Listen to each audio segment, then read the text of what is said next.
junjungan. Aku siap untuk dipenjara bersamamu dan mati bersamamu. Dengarlah Petrus, ayam tidak akan berkokok hari ini sebelum kamu menyangkal aku 3 kali. Pernyataan Yesus kepada Petrus yang kita baca dalam Injil Matius 26 ayat 34, Markus 14 ayat 30, Lukas 22 ayat 34, Yohanes 13 ayat ke-38, mengandung makna spiritual yang sangat dalam dan relevan bagi setiap orang percaya. Berikut penjelasannya. Makna spiritual utama ini adalah pengingat akan kelemahan manusia, kebenaran Allah yang mengetahui masa depan, dan kesempatan untuk pertobatan dan pemulihan dalam hubungan dengan Kristus. Makna rinci setiap aspek. 1. Aku berkata kepadamu, Petrus, hari ini ayam tidak akan berkokok sebelum engkau 3 kali menyangkal bahwa engkau mengenal aku. Mengandung makna kebenaran Allah yang mengetahui masa depan. Yesus mengetahui apa yang akan terjadi pada Petrus, bahkan sebelum itu terjadi. Ini menunjukkan keagungan dan pengetahuan Allah yang sempurna, yang tidak terikat oleh waktu. Ini memberi kepercayaan bahwa Allah selalu mengetahui keadaan kita, bahkan ketika kita tidak menyadarinya.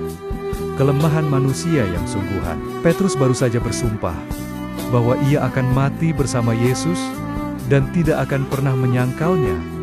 Matius 26 ayat ke-33. Namun Yesus mengungkapkan bahwa meskipun hati Petrus taat, tubuh dan jiwanya masih lemah menghadapi godaan dan ketakutan. Ini adalah pengingat bahwa semua orang, bahkan orang yang paling setia, memiliki batasan dan rentan terhadap kesalahan.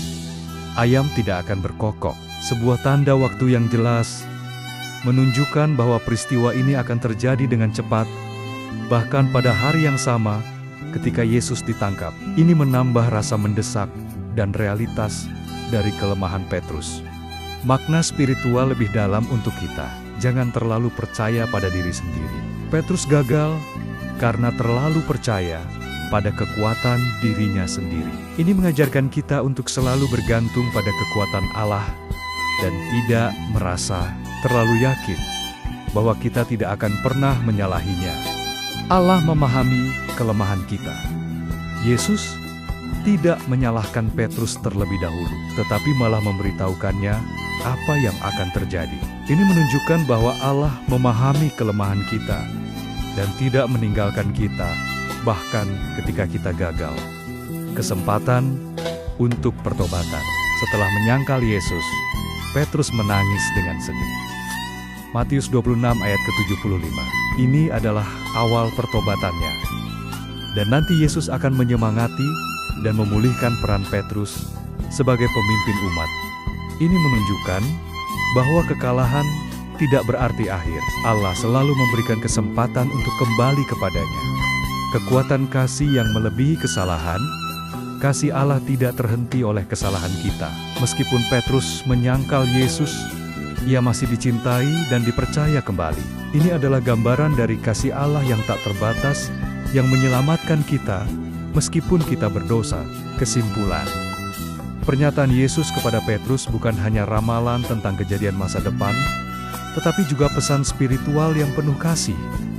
Ia mengungkapkan kelemahan manusia, kebenaran pengetahuan Allah, dan harapan pertobatan yang selalu ada. Ini mengajarkan kita untuk hidup dengan kerendahan hati, bergantung pada Allah, dan tidak khawatir ketika kita gagal, karena kasih-Nya selalu siap memulihkan kita. Apakah kamu merasa terkoneksi dengan pengalaman Petrus dalam hal kelemahan dan keinginan untuk kembali kepada Tuhan? Silahkan introspeksi dulu diri kita sendiri sebelum kamu menjawabnya.